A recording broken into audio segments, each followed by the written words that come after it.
दो बातें, कहीं अनलॉक 1 के बाद लॉकडाउन 5 तो शुरू नहीं होगा, पहली बात।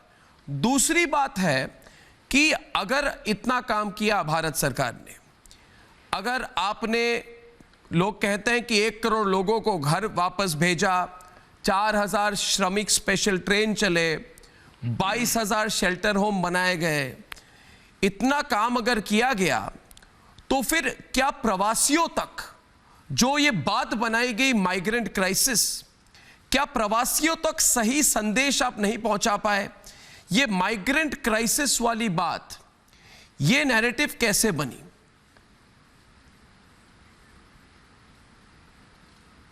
देखिए अर्णव जी, मैं इतना ही नहीं, जो आप जो बता रहे हैं ये सारी बातों को मैं बताता हूं, परंतु हमने लगभग अपने देश में 1 करोड़ पीपीई किट भी बनाए हैं, N95 मास्क का भी उत्पादन शुरू किया है और टेस्टिंग क्षमता को हम 1.5 लाख तक ले गए हैं और इसके कारण ये लड़ाई हम मजबूती से लड़ेंगे।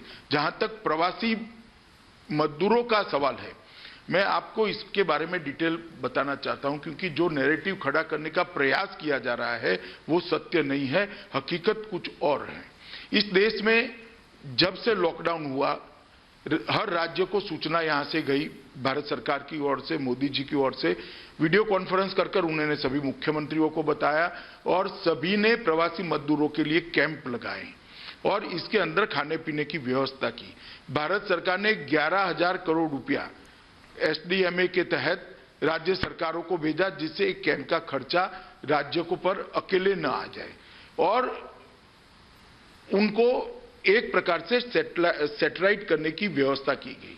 हम ये जरूर चाहते थे, हमें भी मालूम था कि उनको तकलीफ पड़ेगी, जो आपने कहा वो भी सही है, कुछ जगह पे तकलीफ हुई है, लोग पैदल भी निकले हैं, कहीं कम्युनिकेशन गैप होगा या तो कहीं जल्दबाजी होगी, ये दृश्य देश की जनता के सामने आए हैं, मगर उससे हम भी पीड़ित हैं, देश के प्रधानमंत्री भी पीड़ित हैं, पूरी सरकार पीड़ित है, राज्य सरकारें भी पीड़ित हैं, परंतु जो हुआ है उसको भी देखना पड़ेगा। 20 अप्रैल से ही हमने बस सेवाएं शुरू कर दी और लगभग 41 लाख श्रमिकों को नजदीक के राज्य जहां बस से पहुंचाया जाता था वहां पहुंचाने का काम किया। जैसे गुजरात से राजस्थान, महाराष्ट्र से गुजरात, महाराष्ट्र से तेलंगाना, आंध्र से तेलंगाना, तमिलनाडु से केरल, इस प्रकार के जो नजदीकी राज्य थे वहां पर लगभग 41 लाख श्रमिकों को बस के माध्यम से अप्रैल महीने में पहुंचा गया और मजदूर दिन के दिन ही 1 मई से श्रमिक ट्रेनें शुरू की।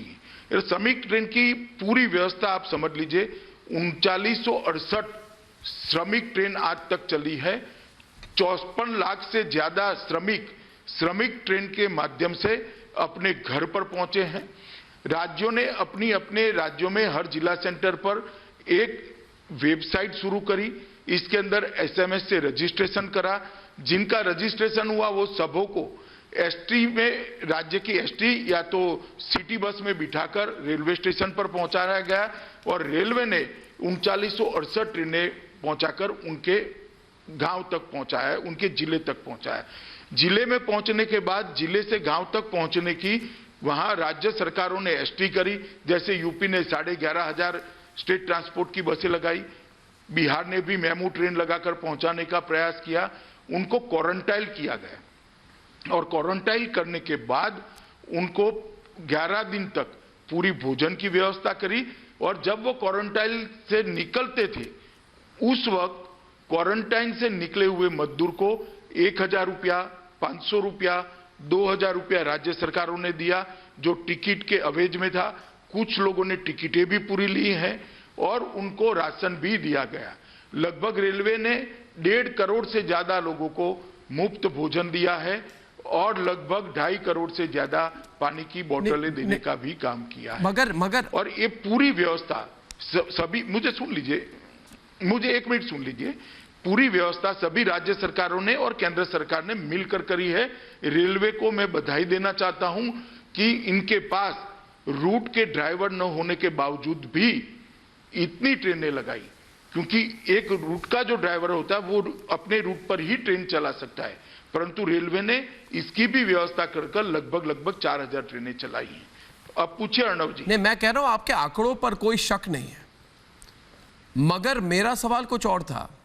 मुझे लगता है कि हर बार जब आपकी मीटिंग्स होती थी मुख्यमंत्रियों के साथ, प्रधानमंत्री नरेंद्र मोदी की मीटिंग्स होती थी, सब जो हमारे जो मंत्री आते हैं प्रोग्राम पर, आज असम के हिमंत बिस्वा शर्मा सुबह आए थे हमारे प्रोग्राम पर और तमिलनाडु से भी आए थे, 3-4 मंत्री थे, सुधाकर जी थे कर्नाटक से, सबने कहा कि मीटिंग में सब लोग एकमत हो जाते हैं कि ऐसा हमें स्ट्रैटेजी करना चाहिए। मीटिंग के बाद पब्लिक फोरम पर बात बिल्कुल अलग हो जाती है। तो मैंने नैरेटिव पर सवाल पूछा था, आपने नैरेटिव पर मुझे जवाब नहीं दिया कि कोरोना की लड़ाई पर जिस तरह की राजनीति देखी गई, नहीं मैंने क्या उसकी वजह से इस चुनौती से निपटने में मुश्किलें आई? सोनिया गांधी उन्होंने कहा बिल्कुल अनप्लैंड है। आज ही रणदीप सुरजेवाला उन्होंने कहा ये स्ट्रेटेजी क्या है, अनलॉक नहीं है, 5th लॉकडाउन है, कोई स्ट्रेटेजी नहीं है, कोई ब्लूप्रिंट नहीं है। जबकि मुझे लोगों ने कहा कि अशोक गहलोत और अमरिंदर सिंह जो कांग्रेस के मुख्यमंत्री है, मीटिंग में बिल्कुल और बात करते थे, मगर पब्लिक फोरम पर वो नकारात्मक बात चलती थी। और अमित शाह जी, जैसे अंग्रेजी में कहा जाता है, lie repeated 1000 times becomes a truth. अगर झूठ को 1000 बार बोला जाए तो उसको सच माना जाएगा। आपकी अप्रोच बहुत टफ रही है, मगर इस बार ये फेक न्यूज की फैक्ट्री, उसके साथ साथ इस तरह की पॉलिटिक्स पर आपने रिस्पॉन्ड क्यों नहीं किया 2 महीने से? ऐसा नहीं है, हमने रिस्पॉन्ड किया है, मगर अभी जरूरत है सभी राज्य सरकारों को साथ में रखकर काम करने की। मैं आपको बताता हूं, कुछ वक्रदृष्टा लोग जो होते हैं उनको सीधा सरल भी वक्र ही दिखाई पड़ता है। इनका इलाज मेरे पास नहीं है अर्णव जी, इनका इलाज जनता के पास है, और शायद इसीलिए आज वो विपक्ष में बैठे हैं। मगर एक आप उदाहरण दो। उनको ये पूछना अमित शाह जी, एक चाहता हूं कि उदाहरण दो। अभी एक उदाहरण दो अमित शाह जी। ये सुनिए ना, मुझे सुनिए जरा। नहीं, आप बोलिए। कुछ लोग कहते हैं 7500 रुपया भेज दो, 10,000 रुपया भेज दो एक अकाउंट में। उनको मालूम नहीं है कि हमने कितना पैसा भेजा है। और भाई ये 7500 रुपया वाली स्कीम तो लेकर आप निकले थे 19 के चुनाव में, जो जनता ने रिजेक्ट कर दी। कब तक लेकर घूमोगे, कब तक लेकर घूमोगे?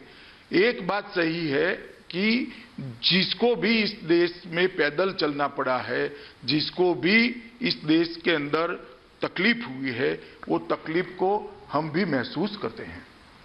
मगर रोड पर एसटी बसें चलाई गई, उनको एसटी बसों से भी रेलवे स्टेशन पर लिया गया। कितना किया है इसका कोई हिसाब है? और मैं पूछना चाहता हूं कांग्रेस पार्टी की अध्यक्षा से, 10 साल में जब आपका शासन था, कितनी आपदाएं आई, कितने कैश भेजे थे? भेजती कैसे आप? बैंक अकाउंट ही नहीं थे। बैंक अकाउंट तो 60 साल तक आपने नहीं खोले, हमने खोले। वो बात मैं समझ गया, मगर जो मैंने, और इसीलिए जो अगर पैसा